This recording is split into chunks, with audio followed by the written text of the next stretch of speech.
What's good? It's Woog. Don't forget to like and subscribe. Let's talk boxing. Erislandy Lara versus Jarrett Hurd. This one's a goodie. Both fighters are putting their titles on the line.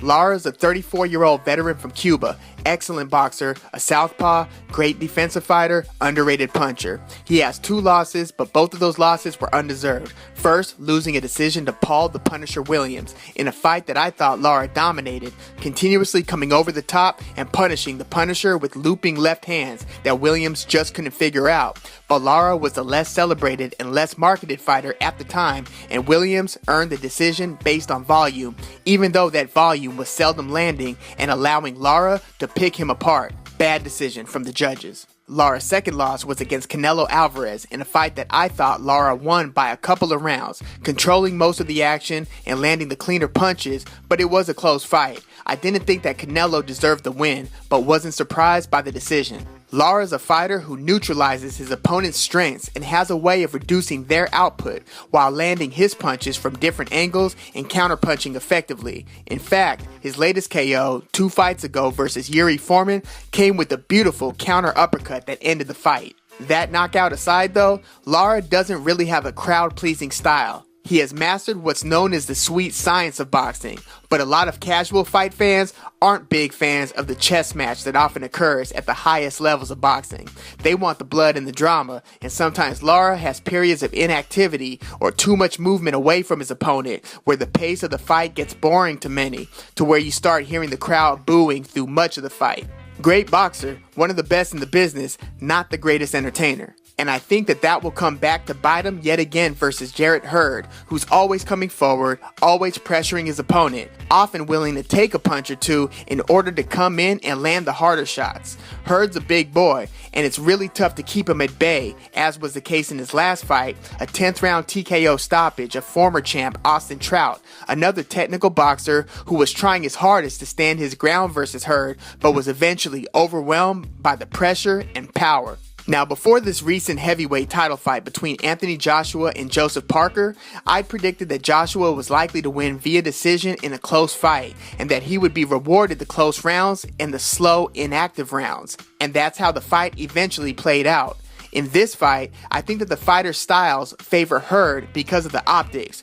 Hurd is 4 inches taller than Lara and will probably be coming forward for most of the fight, and in the close rounds and the slow rounds, he'll be the one looking like he's in control of the fight and pushing the issue. So a lot of the rounds that some people think that Lara wins will probably be given to Hurd by the judges.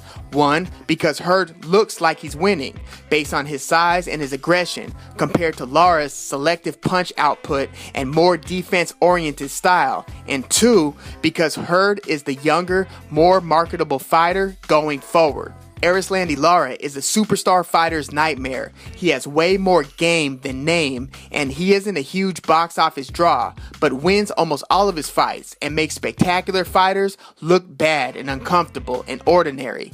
He's one of those fighters that you avoid if you can.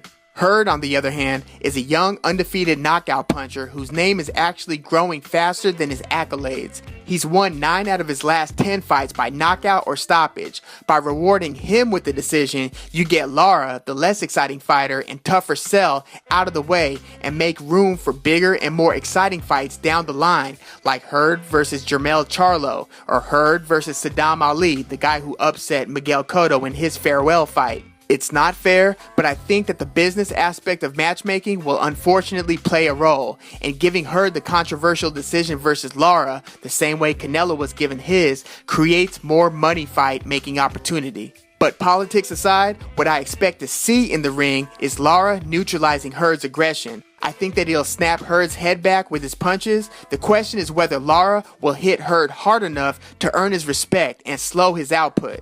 I do think Hurd will jab a lot. He will probably connect with his jab more than we're used to seeing Lara hit with jabs. Hurd's jab will be the key to keeping Lara from pot-shotting him. As I mentioned, Hurd has a 4-inch height advantage, but he only has a 2-inch reach advantage. So I think that Lara will be even or even get the better of most of the exchanges. Hurd will also look to land early and often to Lara's body to slow his legs down for the later stages in the fight. I think that Lara will match Hurd's punch stats, and it might even look like he won the fight 7 rounds to 5. That being Lara. but much will be made of how much more power Hurd is packing in his punch and how Hurd is bringing the fight to Lara, and the judges will reward that and give Hurd the decision win. It could even be a split decision win, with one of the two judges who score it for Hurd probably having him winning it by a stunningly high margin. This is just the most likely scenario that I can envision. I think that Lara is too good and too skilled for Hurd to stop him, and I think that Hurd is too sturdy and durable for Lara to stop him. So I'm going with Hurd via controversial decision. That's my take, but let me hear yours. Don't forget to like and subscribe. I'm Woog. Thanks for tuning in.